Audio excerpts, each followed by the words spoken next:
Hi everybody. So today, this is Carrie from Eagle Eye Farm, and I thought today we would just kind of discuss some of the questions that we've had about these kangaroos. So while we're doing that, I'm going to just sit down and feed them. All right, let's see. That's not yours, this is yours. Normally I do this a little bit different, but let's get you guys all arranged. All right, Sid.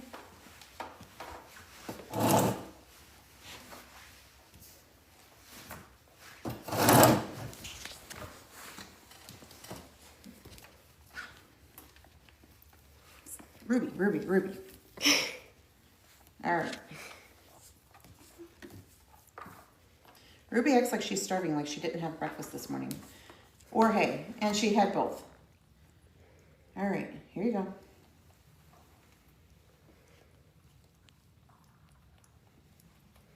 Come on. There you go. Perfect. All right. So what we thought we would do for this lot. What's going on? There we go. What we thought we would do for this live is we would just discuss some of the questions that have been raised on some of our recent videos. All right, so I'm going to have Kate, who's helping me here, just go over some of those questions. Okay, so what are we going to do with them when they're bigger? So, great question. So these are red kangaroos, and right now they're small, right? So I'm bottle feeding them puppy formula, milk replacer. So, and they are getting on hay.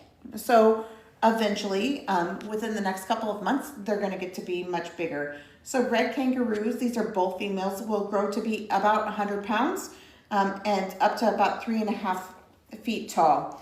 We have a room already for them. So we've known that they were coming before they came, and we prepared a room. It's in our boy barn, which is where we keep our male alpacas. It is fully insulated because these guys cannot handle the extreme cold that we have here in western Wisconsin. So the room is insulated with alpaca fleece, has a heater in it, and it's all ready for them whenever they're ready. It just is, we could put them in there now. It's just, honestly, it's easier for me to take them and put them in the house, put them in their pouches, because first thing in the morning and last thing at night, I would prefer to just be doing this from the house rather than in the barn. So it's just, for me, it's just a matter of convenience. Okay, the next question was, how big will they get? Okay, so these are red kangaroos, which are the largest of the marsupials. And so these are both girls. So Sydney is on my lap and Ruby is standing. Ruby is a little bit older than is Sydney, and they'll get to be about 100 pounds and about 3.5 feet tall.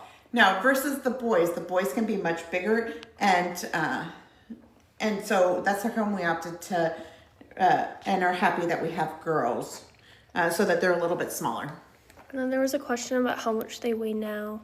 So we haven't weighed them recently. So maybe depending on how this live goes, maybe we can, now this will involve some math, but maybe we can weigh them and see how much they weigh. The last that we weighed them, I think Sydney was 8.8 pounds, almost 9 pounds, and no, sorry, that's Ruby was almost 9 pounds and Sydney was 4 pounds.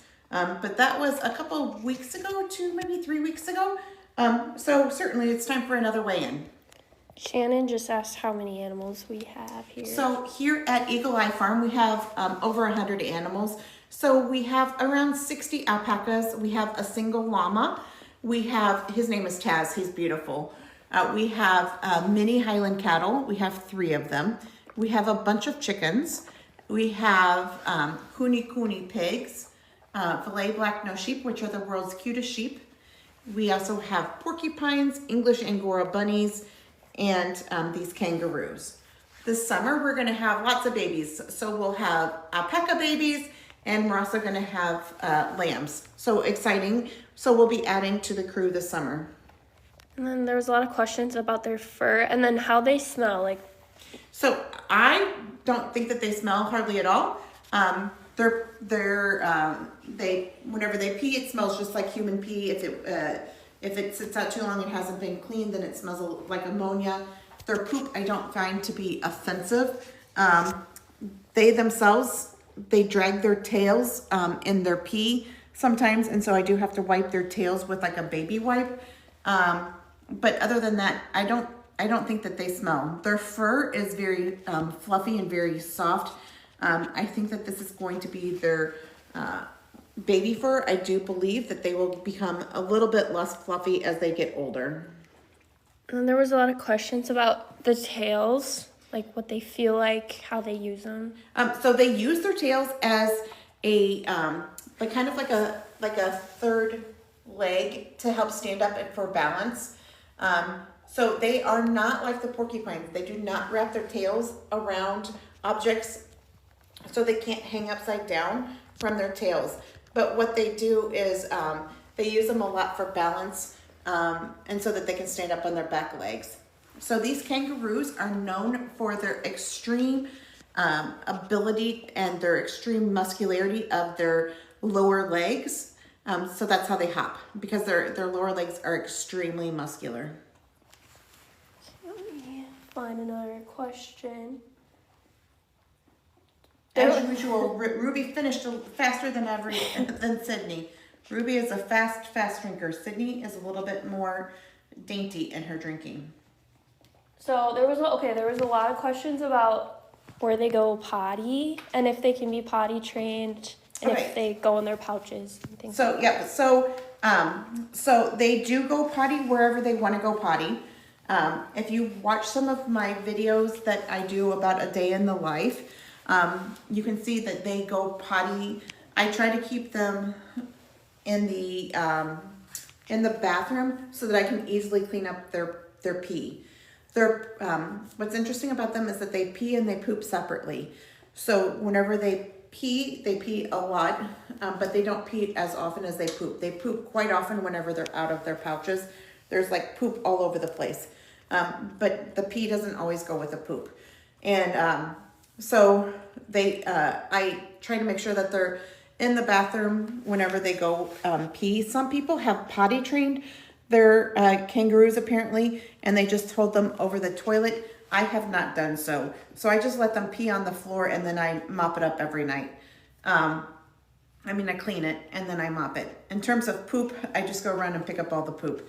They do pee and poop in their pouches. So one of the things that you have to be worried about is that the moisture against their fur can cause fur loss. But I personally am not interested in putting diapers on them for a couple of reasons. The first is that the diapers are costly. Anybody that has babies knows that. The second is that there is an environmental impact to the diapers. And so I try to minimize that. And the third is just simply putting the diapers on. I have heard can be a bit of a struggle. So I'm opting to raise them without diapers. I just watch where they go potty. So again, I only let them go potty on hard surfaces on tile, or in here, which is a sealed concrete room. And then just pick up the poo wherever that's at. So there were some questions if we bring them outside. So we have not brought them outside. It has been too cold. So I'm anxious. I'm excited. I cannot wait until it's 50, 60 degrees before we take them outside. They don't have a lot of extra fat on them. I mean, they're pretty lean. And so I can tell whenever I bring them over from the house to the farm, to the barn, whenever it's super cold, they just hide back into their pouches. Even if they had their heads sticking out of their pouch before they start on the walk, once they start on the walk, it gets to be pretty chilly for them. And so they put their whole bodies back into the pouches. So they're not ready to be outside just yet. So there's a question, would they be in their pouches at this age in the wild still? So they would do exactly what they're doing now. So they would be exploring, they would get out of their pouches and then go back into their pouches. I know one other question was, do they always sleep in their pouch? They always sleep in their pouch until at least 1 year old. And so we'll continue to do that here. In terms of, Ruby's out of her pouch way more than is Sydney. And Ruby is not so excited always about going into her pouches. into her pouch. And so I know that as she's getting older, she's obviously, it's kind of like having a child, right? As they get older, they don't want as many naps. They're not as anxious to go down for bedtime. And that's exactly what's happening over here with Ruby. So there were questions if they would still would they like tight, cozy spaces when they're adults? So whenever they're adults, so they will sleep in their room. They don't get back into pouches. Once they're done with a pouch, then they're done with it. But we will provide them with cots.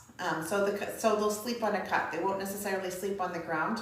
And so this is kind of like, if you have a dog, they could sleep outside, but it's just kind of nicer for them to have the ability to sleep inside and on a cot. And so they're going to have the ability to come inside and sleep on a cot even whenever they're older.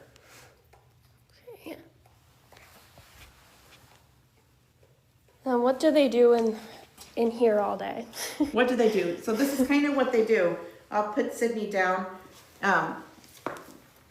They love the hay. They hop around. Sometimes they go through this this tunnel that we have over here. Other times they kind of wrestle with each other. They're eager to greet anybody that comes into this room. And I will say that for the vast majority of time, there's somebody in here with them. And so they eat, they play. Sydney likes to be held, so we still hold Sydney. Ruby is not much of a cuddler or and does not like to be held. That has been her personality since we purchased her. We hold this for a second. Yeah. Thank you. So, will they still have the same connection to you when they're adult sized? So I don't know if they'll have exactly the same connection. Right now, they're both extremely lovey towards me. They give me kisses. As soon as I walk into the door, they're super excited to see me. They are constantly holding my leg, whether or not I'm feeding them. So I would imagine they'll remember my scent. They'll remember my voice. So I think that they'll always have a soft spot in their heart for me. But I don't think that necessarily will have exactly the same connection. I think it's the same thing with alpacas, right? So we raise these alpacas and they get to know us pretty darn well, but that doesn't mean that they're necessarily, whenever they're grown up, that I'm their be all end all. Same thing as children, right? So all of these animals in a way are exactly the same. So whenever you're providing them their source of food, they're very interested in you. They're very loving towards you. However, once they start to grow up, they become more independent and they rely less upon you. And then there's a question if you put heating pads in their pouches. I do not put heating pads in their pouches. What's in their pouch is a towel. So the towel is to catch the urine. But that's all that's in their pouch, is just a towel. And then someone commented and asked if they could go backwards. Oh, they can't. They actually cannot go backwards. That's a really great question. Because of their tails, they can't go backwards. They can only go forwards. So sometimes, Ruby over here this is Ruby, the bigger one. She's getting to be a little bit more independent. And sometimes she doesn't follow me around as much as I would like for her to, honestly. In the house, sometimes she's, thinks she should go do her own thing. And whenever that happens, then, oh, look, she's going to go through the tunnel, maybe. That would be awesome if she would do that. Sometimes she does and sometimes she doesn't. But when knowing that they can't back out, that's also helpful to me so that I know that I can direct her one way or the other. So, let me see. What does their tail feel like? What does the tail feel like? The tail has muscles. I believe it has muscles. It feels pretty firm. So let's go up and. It feels like it has probably some tendons in it. It also looks like it probably has some vertebrae in it. It doesn't do much. It just follows them. but it's firm. It's not soft. It's definitely firm to touch. There was a question of how much time they're out of their pouch every day. So, when they're young, they were out of their pouch very little. So they were only in their pouch. They were only out of their pouches for about an hour to an hour and a half a day. Now, Ruby here, this big girl, she's out of her pouch. So sometimes she's getting out of her pouch earlier than I want, but most times they're out by 6:30 in the morning. I would say she's only in her pouch a little bit of the time. The vast majority of time, she's out of her pouch, but every single night they go into their pouches. So I just can't let them out free will in the house, which is where they stay at night. But they do go into their pouch and stay in their pouch basically all night long. That was another question, if they get out during the night. So Ruby here, she did let herself out of her pouch. In here, you can see this is where we hang up her pouch in here. So this is, I'm 5.5 feet tall, 5'9", something like that. So this is at least 6 feet tall. You know, in the house, it's probably not quite as tall where I hang them up. But they have jumped, Ruby has jumped out of her pouch, both in here at like 6 foot and at the house where it's probably 5.5 feet tall. Whenever I put them on the back of a kitchen chair, whenever I come into the house, if you watch the video that we did last night, you see that I put them onto a chair in the on the back of a kitchen chair, like a bar stool. Whenever I come into the house while I'm doing a little bit of work in the evenings, they can both hop out there because they're pretty low to the ground. So Camille asked, how old are they when they're considered teenagers? Well, if you consider them to be ready to be completely and totally free of their parents at the age of 1, I would say that pretty much we're in the teenage years here with Ruby. That's for sure, because she is a teenager, late adolescence. She's definitely got a mind of her own. I think what's really fun about these guys is that they do develop their own personalities. So this is Ruby, the older one. So Ruby's a little bit more elusive. She's more demanding and more pushy. She definitely is a very fast eater. And she is not real interested in being held, never has been. She's also not real interested in cuddling, although she will give me kisses occasionally.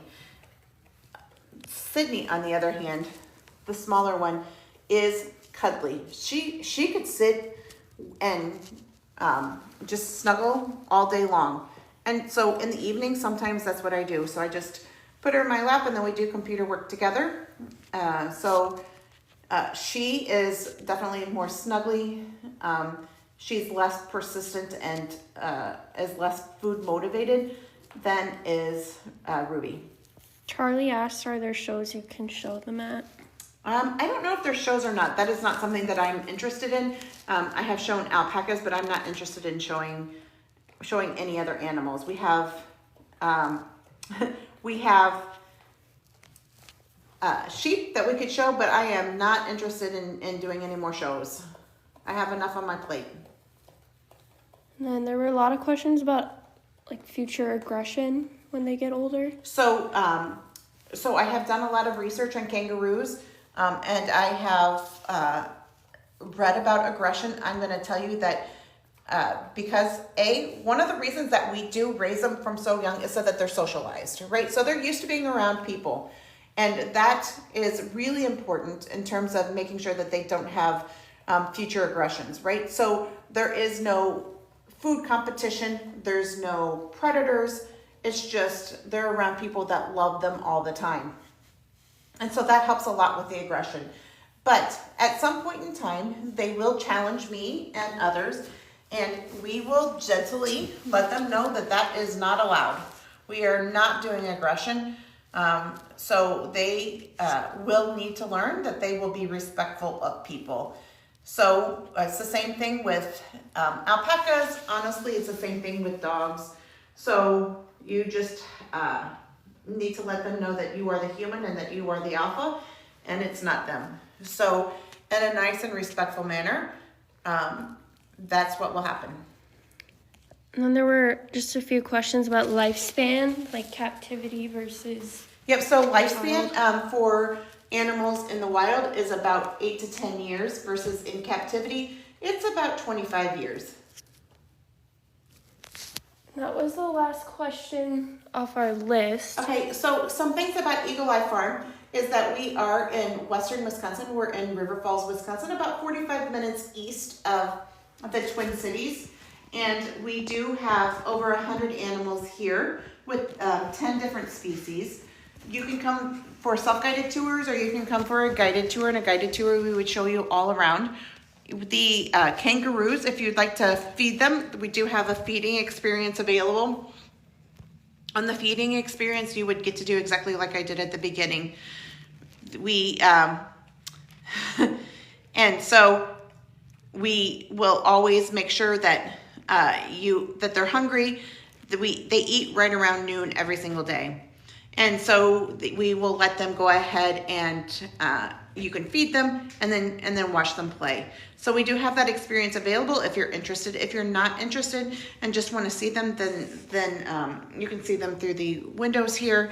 We're coming up with different ways that we can safely have the public interact with the kangaroos. So we're open 7 days a week. We're open all throughout the year. So even in the winter, we're open. We're open from 10 to 4. No reservations are needed. What's fun is that we are having summer camp this year. And so all the people that come to summer camp, so we offer summer camp for ages 3 through adult. So kids and adults both will get to have extra time in here with the alpaca, with the kangaroos. So if you're interested in spending some extra time with the kangaroos, you might want to consider coming to a summer camp because then you're going to get to spend lots of time with the kangaroos.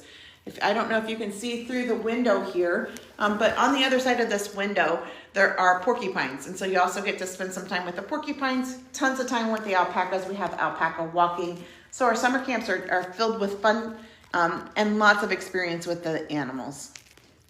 Where are you located? So we are located in River Falls, Wisconsin. So we're about 45 minutes east of Minneapolis. And we have people that come from all over the world, really, just to see our farm. Last fall, we had somebody that came from Italy just to see our farm. So people come from all over the world just to see us. Let us know if you have any other questions. We do appreciate everybody that has come for tours. That's really important to us. If you would like to help us continue on our mission to provide a safe and to have a safe and healthy community, then if you would consider watching us on all of our social media channels, commenting, liking, sharing, all of that really helps. We also do offer animal sponsorships if anybody's interested in doing sponsorships. So Riley asked, what do you do? What do I do? I don't know if that means the farm. Like, yeah, so at the farm we offer farm tours. We have done alpaca showing, although we're taking a year off of alpaca showing. We breed and raise award-winning and championship alpacas. And so we have, if somebody's interested in buying an alpaca or having stud service, we have wonderful males that we're available for breedings. And so that's primarily what we do. And then, so that's one segment of our business. The other segment of our business is that we do offer farm tours. So on farm tours, you can come, you can see all the animals, you can feed them, you get to go into a lot of the pens. And then the next segment of our business is that we have, we do have a farm store. In the farm store, we have alpaca goods. We have honey, which is from the bees on the property. And then we offer all natural skincare, which I make. The other part of our business is that we are now selling Eagle Eye Farm merchandise, and you can find that on our website at eagleeyefarm.net. And then there's Natasha asked, what are they? So these are red kangaroos. So they're marsupials. They have pouches, and these are the largest marsupials on the planet.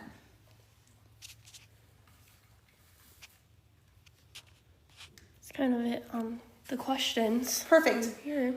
All right, so send us your questions. We love answering questions. And I think on Friday, I think we're going to just do YouTube Live, where we'll just set up a camera in here and kind of watch the kangaroos throughout the day. We do lives on YouTube every single day. They are, there's nobody stationed at the camera, so the camera just sits in a pen with some animals, and so you can watch them, see what they do on a daily basis. So we're going to do that on Friday, and every day we like to do every day during the week we like to do either Facebook Live or TikTok Live, like we're doing now. But yeah, so let us know if you have any questions, comments. We appreciate all your support. As we say that, there's a few more questions. Okay, what are some questions? So, you look back. How old are they? How often do you take them outside? Okay, so it's really hard to know, because what's interesting about kangaroos is that they are born very prematurely. They're born between 28 and 30 days of gestation.